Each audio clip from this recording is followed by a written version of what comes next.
اعوذ باللہ من الشیطان الرجیم وَإِذَا مَسَّ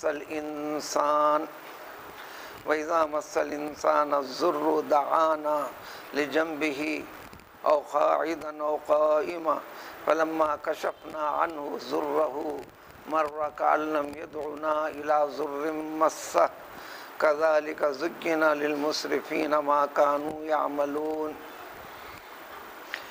اس آیت سے پہلے والی آیت میں انسان کے اندر پائے جانے والی ایک خرابی، کمزوری، اس کا ذکر کر کر انسان کو متنبہ کر دیا گیا تھا، جس کے اندر ذکر تھا کہ انسان کے اندر اچانک طیش میں آ کر، غصے میں آ کر، کسی تلخی کی وجہ سے، حالات کی تبدیلی کی وجہ سے فوراً طیش میں آ کر کبھی خود کے لیے بربادی کے الفاظ کہہ لیتا ہے، کبھی اپنے والوں کے لیے، کبھی سامنے والوں کے لیے بد دعا دے دیتا ہے، اس کی ہلاکت کی، بربادی کی دعائیں دے دیتا ہے، اور یہ سمجھتا ہے کہ میں نے جو کہہ دیا میرا رب فوراً اس کو ایسا کر ڈالے۔ اللہ نے فرمایا تم جیسا اس میں اجلت چاہ رہے ہو، اسی طرح کبھی بھلائی چاہتے ہو، اچھائی چاہتے ہو، تو ایسے وقت میں جس طرح انسان اپنے لیے بھلا چاہنے کے لیے جلدی کرتا ہے، کسی کا برا چاہنے کے لیے بھی جلدی کرتا ہے، کیا تمہاری چاہت کے مطابق جو جلد بازی سے کام لیتے ہو، کیا اس کے مطابق تمہارا رب تمہارے بارے میں فیصلہ کر دینا؟ کیا ایسا نہیں فرماتے؟ اللہ تعالیٰ ایسا نہیں کرتے، یہ کیفیت کو بھی جانتے ہیں، اس کیفیت کو بھی، حکمت مصلحت کیا ہے اس کو اللہ تعالیٰ خوب جانتے ہیں، اس کے بارے میں تفصیل کے ساتھ کل اس کی بحث گزر چکی، اسی کا سلسلہ آگے آج کی اس آیت میں۔ ایک انسان کے اندر مزید ایک کمزوری، اگر انسان کو کوئی بھی مصیبت آ جاتی ہے، پریشانی گھیر لیتی ہے، اس سے نکلنا دشوار دکھتا ہے، اب کسی کے اس میں زندگی سے جڑی ہوئی ہر چیز سے تعلق، چاہے اپنی صحت سے متعلق ہو، اپنے کاروبار سے متعلق ہو، اپنے معاملات سے متعلق ہو، اپنی معاشی زندگی سے متعلق ہو، یا رہن سہن والی نقض امن والی کیفیت سے متعلق ہو، جس کی اس کے پر جان پر آ پڑی ہو، یا اس پر، اس کے گھر پر، اس کے گھر والوں پر، اس کے عزیز و اقارب پر، وغیرہ وغیرہ، کسی بھی قسم کی پریشانی جب انسان کو گھیر لیتی ہے، آسانی سے اس سے نکلنا سمجھ میں نہیں آتا ہے، تو اب انسان کی کیفیت کیا ہوتی ہے؟ مطلق انسان، صرف مسلمان ہی نہیں، ہر انسان، مسلمان اس میں خاص طور پر قابل خطاب، اس لیے کہ اللہ تعالیٰ کے کلام کے حقیقی معنی مفہوم کو سمجھنا مسلمان کا کام ہے، مسلمان کا نام ہی یہ ہے۔ اس کلام پاک کے ذریعے سے جو چیز اللہ تعالیٰ چاہتے ہیں بتانا، کروانا، اس کے اوپر میرا ایمان ہے، یقین ہے، اس دعوے کا نام، اس اقرار قلبی کا نام، دل کے اندر اس حقیقت کو رکھنے کا نام۔ زبان کی اہمیت بعد میں،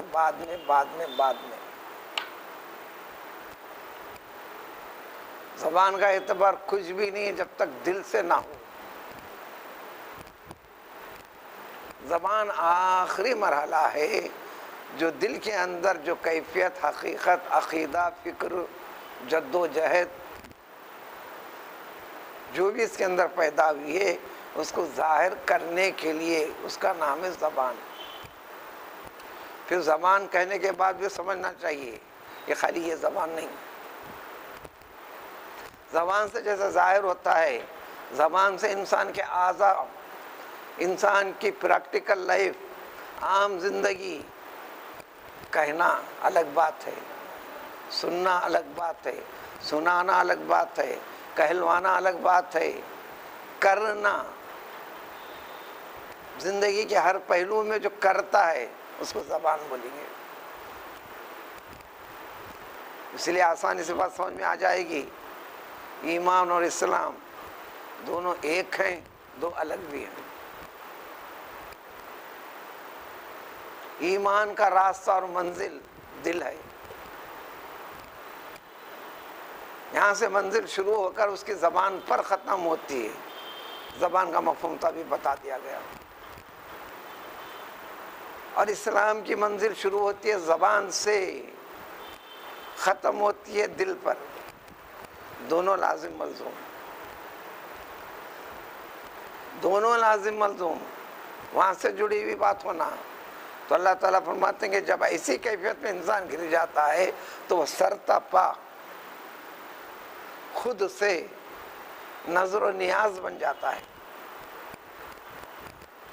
پورے حقیقی دل کے ساتھ خوف خداوندی پیدا کر کر، اب دنیا کے ساری چیزیں ایسی تھیں، اب اس وقت کچھ ہو سکتا ہے، کچھ میرا کر سکتا ہے، مجھ میں سدھار ہو سکتا ہے، لا سکتا ہے، میری مصیبت کو ہٹا سکتا ہے، یہ پریشانی دور ہو سکتی ہے، صرف انہیں کر سکتا ہے. اس کیفیت کو سرتاپا نیاز بن کر دعائیں کرتا ہے. ہاتھ اٹھا کر کہنے کا نام دعا نہیں ہے، یہ آخری کیفیت ہے. جیسا ایمان کی کیفیت یہاں سے شروع ہو کر زبان کے اوپر آ کر عملی طور پر ظاہر ہوتی ہے، اس کیفیت کا نام یہ ہے. لیکن اس سے اس کا تعلق، اس سے اس کا تعلق. تو دعانا وہ سرتاپا نظر و نیاز بن جاتا ہے. کیا کہنے لگتا ہے؟ اٹھے بیٹھے دعا اس کی. جب کروٹ لیٹا ہوا رہتا ہے تو بھی اسی فکر میں وہ دور ہو جائے، یہ پریشانی ہٹ جائے، فلاں ہو جائے. یہ سوچتے ہوئے کہتے ہوئے رابطہ کس سے جوڑتا ہے؟ اس کیفیت کے پیدا کرنے والے سے، اس کو پیدا کرنے والے سے، اس کائنات کے پیدا کرنے والے سے. دلی دل میں اس جیسی اسی لفظ کے ساتھ وَإِذَا مَسَّ الْإِنسَانَ کے لفظ کے ساتھ شروع ہوتی ہوئی قرآن میں کئی مقامات پر ہے. تو لہذا انسان کی فکر کی اصلاح کرنا ہے، عقیدہ ہونا ہے. عمل بعد میں، عمل میں وزن پیدا ہوتا ہی نہیں، جان آتی ہی نہیں. اس لیے قرآن کے 5,500 سے زائد آیتیں صرف اسی فکر کی اصلاح ہے. پوری شریعت، پورا دین جو مسلمان کو اس کے اوپر کرنا ہے، چلنا ہے، وہ صرف اور صرف 500 آیاتوں سے کم ہے، زیادہ نہیں. تو پھر 5,500 آیتیں جس پر ایمان رکھنا ہے. کیا ایمان رکھنا ہے؟ قرآن کو لے لیا، چوم لیا، میں گھر میں رکھ دیا، بند کر دیا، کبھی میرے کو فرصت ملی تو اللہ کے حکم کی اتباع میں نہیں. چلو آج ذرا قرآن دیکھ لیں گے، چلو 2-4 آیتیں پڑھ لیں گے.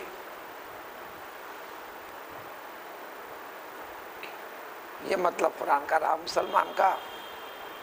تو اللہ تعالیٰ فرماتے ہیں یہ اپنے پہلو پر لیٹے ہوئے بھی، بیٹھا ہوا بھی تو وہی فکر، لیٹا ہوا بھی تو وہی فکر، اس فکر میں رجوع ہے اپنے رب کی طرف، کھڑا ہوا بھی تو یہ فکر. یعنی شب و روز کی ہر حرکت میں، ہر فکر میں جب یہی فکر لے کر نیند لگتی ہے تو خواب میں بھی اسی معاملے میں. یہ قرآن کے اندر الفاظ نہیں ہے، خواب میں بھی وہی معاملے میں. یہاں پر یہی ذکر ہے، اٹھے بیٹھے کھڑے چلتے پھرتے. یہ ہر وقت، ہر لمحہ، ہر گھڑی اپنی زندگی کے ہر پہلو میں خود کو اپنے رب سے، اس کے حکم سے جوڑنا کیوں نہیں پسند کرتا؟ اللہ سنتے ہیں انسان کی. صرف مسلمان نہیں، مسلمان سب سے پہلے مخاطب ہے. مسلمان سب سے پہلے مخاطب ہے، کیونکہ اسلام کی بقا اس میں ہے. اسلام کا تقاضا یہ ہے مسلمان کا مطلب اسلامی رنگ یہ ہے، اسلامی ڈھنگ یہ ہے، اس کے طریقے زندگی یہ ہے۔ فلما کشفنا، ہم جب ہٹا دیتے ہیں، والقدر خیری والشر من اللہ تعالی، ہم بچوں کو رٹاتے ہیں، چھوڑتے ہیں، اب زبان سے اترنا ہے دل میں، دل میں اترنے کے بعد آزمائش کی گھڑیوں سے گزرنا ہے۔ جب پتہ چلے گا کہ واقعی ایمان کے اوپر قائم ہے، ہر چیز جو اچھی ہے بری ہے، اچھا ہوتا ہے برا ہوتا ہے، اچھا ہوگا برا ہوگا، اللہ کی مشیت سے ہے۔ وہ ایک بڑی طویل تفصیل ہے تقدیر کا مسئلہ۔ ایک اعتبار سے بندے کے عمل، طرز زندگی کو اس میں دخل ہے، ایک اعتبار سے حقیقی طور پر قدرت کی طرف رجوع ہے۔ اس کے بحث کو سمجھانے کے لیے کافی وقت لگے گا، اب اس آیت کو آگے بڑھتے ہیں ہم۔ تو جب ہم اس سے اس مصیبت کو جو پہنچی تھی ہٹا دیتے ہیں، بے چینی ختم ہو گئی، غم کے پریشانی کے آثار جو چہرے پہ تھے، کہو سادی سیدھی اردو میں جو صورت لٹک رہی تھی، منہ پہ جھریاں آ گئے تھے، ہر کوئی دیکھ کر کہتا تھا، سمجھ جاتا تھا یہ کیا کیفیت ہو گئی، کیا فکر لائق ہے، اب نہیں رہی۔ عربی میں بشارت کہتے ہیں خوشی کو، بشارت بشر سے، انسان کی چمڑی، انسان کے رنج اور غم کی کیفیت ظاہری طور پر اس کی شکل و صورت میں نمایاں طور پر ظاہر ہوتی ہے، دکھائی دیتی ہے، سامنے والے کو سمجھ میں آتا ہے کہ یہ خوشی کا موڑ ہے، یہ غمی کی کیفیت ہے، یہ مسرت کے لمحات اس میں ظاہر ہو رہے ہیں، ظاہری اس پر ظاہر ہوتے ہیں۔ اسی مناسبت سے بشارت ہے، بشرن ہے، اور یہ کیفیت ہے، اسی لیے بشر انسان بھی۔ جب یہ کیفیت ہو جاتی ہے تو اب کیا ہوتا ہے؟ مرہ کالم یدعونا، تب ہو جاتا ہے، چلنے لگتا ہے ایسا یہ کیفیت ہوئی نہیں تھی، نہ اس کو پریشانی آئی تھی، نہ اسے مصیبت میں تھا، یہ گویا ہم سے رجوع ہوا نہیں تھا، پریشانی سے نکالنے والے نے مجھے نکالا۔ اب وہ فکر جو ہمیشہ پریشانی رہے تک رہتی تھی، ہٹنے کے بعد نہیں رہتی۔ ایسا کچھ بھی ہوا نہیں تھا، کیا ہوا مجھے؟ فلاں فلاں۔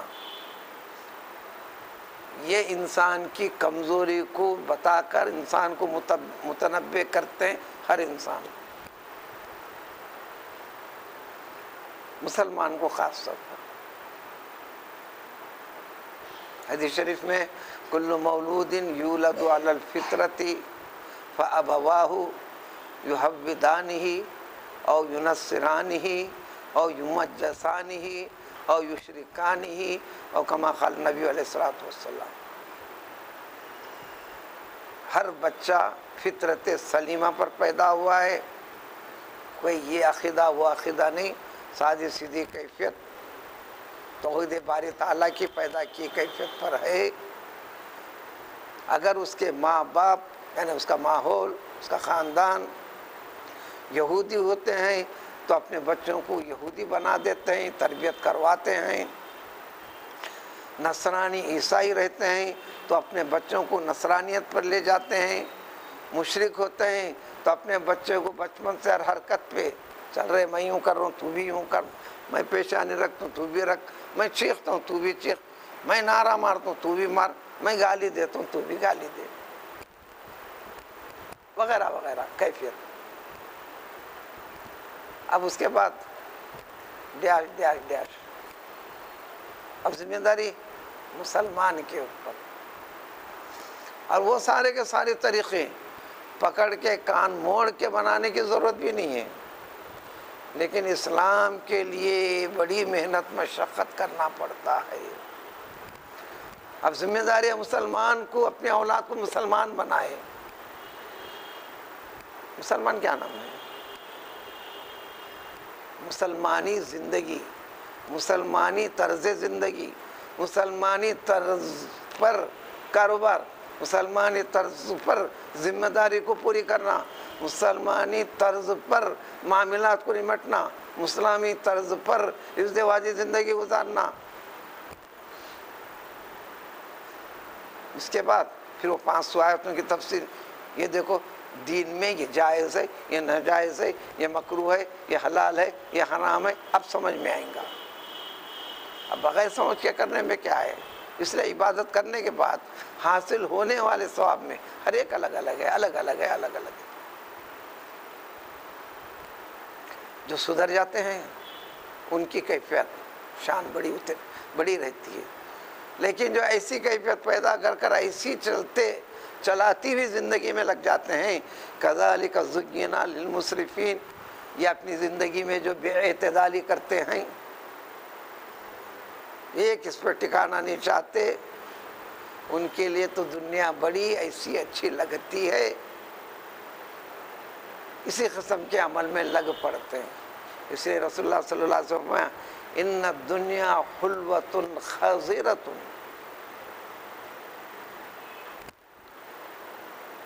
یستخلفون فیہا فناظر ما کانوا یعملون. دنیا بڑی خوبصورت ہے، بڑی اچھی ہے. دنیا کیا چیز ہے؟ جو تم کرتے ہو دنیا ہو، جو چلتے پھرتے ہو دنیا ہو، جو کاروبار کرتے ہو وہ دنیا ہے، جو معاملات کرتے ہو وہ دنیا ہے، جو کھاتے پیتے ہو دنیا ہے. پھر دین کیا ہے؟ دین میں سب کچھ ہے. فکر اور طرز کے ذریعے سے فرق کرنا ہے. تو اللہ تعالیٰ فرماتے ہیں لہذا تمہارے موجود دنیا میں موجود حضرات میں سے ہٹا دیتے ہیں، موجودہ افراد میں سے افراد کو ایک کے بعد دیگرے ہٹاتے چلتے ہیں، یعنی موت دیتے رہتے ہیں. اب اس کے موت کے بعد آج ایک باپ تھا، اس کی اولاد تھی، سرپرستی سایہ باپ کا تھا، گھر کے سارے معاملات کی ذمہ داری باپ پر تھی، گھر کے فلاں چیز کی ذمہ داری فلاں پر تھی. اب وہ مر گیا، اب وہ ذمہ داری اس کے پر لوٹی، وہ ذمہ داری اس کے پر لوٹی. تو اللہ تعالیٰ فرماتے ہیں موت ہم اس لیے دیتے ہیں، کئی طریقے سے موت اس لیے دیتے ہیں، اس کے بعد تم کو اس مقام کے اوپر ٹھہرا دیتے ہیں. فلاں کے موجود ہونے کی وجہ سے تم چھوٹے تھے، اب فلاں کے نہ ہونے کی وجہ سے اب تم بڑے ہو گئے. بڑے کیسا ہوئے؟ کیا درخت بڑھ گئے جیسا بڑھ گئے؟ ذمہ داریاں لوٹا دی گئیں. ایسا کیوں کرتے ہیں؟ اللہ نے فرمایا کہ اب دیکھنا چاہتے ہیں، وہ تو کیا جو کرنا تھا، ہم نے دیکھ لیا، ہمارے پاس ریکارڈ ہے، درج ہے. اب تم کیا کرتے ہو؟ تم کیسا کرتے ہو؟ ایک شخص کا ختم ہو جانا ختم نہیں ہوا، اس کے اولاد کی شکل میں انہیں موجود ہے، انہیں اس کے اولاد کی شکل میں انہیں موجود ہے. اس لیے حضور صلی اللہ علیہ وسلم نے فرمایا انسان مر گیا، اس کا دفتر ختم، لیکن 3 چیزیں ہیں مرنے کے باوجود ہی انہیں باقی ہے. اس کے نام اعمال میں لکھے جانے والی چیزوں کا سلسلہ باقی ہے. اس میں سے مقصود جو ہے انسان سے، اگر وہ اولاد میں یہ استعداد، صلاحیت، نمونہ، طرز زندگی، حدیث کے اندر الفاظ میں اس کی اچھی تربیت کرنا، جس کا یہ مطلب ہے، جو اس کے جانے کے بعد وہ گئے ہوئے شخص کے اس میں دعا کرنا. اللہ نے خود دعائیں سکھا دی کلام پاک میں بھی، ربنا اغفر لنا ولاخواننا الذین سبقونا بالایمان. جو گزر گئے نا، جو مر گئے نا، مومن تھے. دعا مومن کے لیے کرنا ہے، یعنی مسلمان کے لیے کرنا ہے. غیر مسلمان کے لیے نہیں۔ جو مسلمان کہلاتے ہیں، ہر مسلمان کو حسن ظن رکھنا ہے، اللہ کا بندہ ہے، لیکن یہ بھی نہیں پوری طرح پاک باز پوتر ہے لہٰذا میں لکھ کے دے دیتا ہوں، کہہ دیتا ہوں یہ جنتی ہی ہے، یہ نہیں کہہ سکتا، یہ نہیں کہہ سکتا۔ قرآن میں جگہ جگہ ذکر ہے تم دعائیں کرو، منع کیا جو مشرک ہیں تو ان کو دعا نہیں کرنا، جو مشرک ہیں ان کے خبر کے پاس نہیں جانا، یعنی جو مسلمان نہیں ہیں ان کو دعا نہیں کرنا، جو مسلمان نہیں ہے ان کی خبر کے پاس نہیں جانا، جو مسلمان نہیں ہے نماز جنازہ نہیں پڑھنا، نماز جنازہ نماز نہیں ہے، دعا ہے، وہ نماز نہیں ہے، دعا ہے۔ نہیں جانا کیا مطلب ہوا؟ جو مسلمان ہے جانا، جو مسلمان ہے منع ہوا دعا کرنا۔ ہر نماز کے بعد جب تک اپنے ماں باپ کی مغفرت کے لیے جو دعا نہیں کرتا اس کی عبادت ادھوری ہے، وغیرہ وغیرہ۔ تو اللہ تعالیٰ فرماتے ہیں کہ اب تمہیں جانشین بناتے ہیں، اب دیکھنا چاہتے ہیں کیسا کرتے ہیں۔ اسی سلسلے کو اگلی دعایتوں میں مزید وضاحت ہے۔ ایسا ہر ایک کو ہلاکت و بربادی آئے گی، اللہ تعالیٰ نے ایک نظام بنا کر رکھا ہے، مگر اس دوران میں اچھی اور بری چیز کے فرق امتیاز کرنے کے لیے ذرائع اسباب بھی فراہم کر دیے تمہارے رب نے۔ اب اس کے بعد اگر غفلت برتو گے تو تم جانو تمہارا رب جانے۔ سبحانک اللہم و بحمدک۔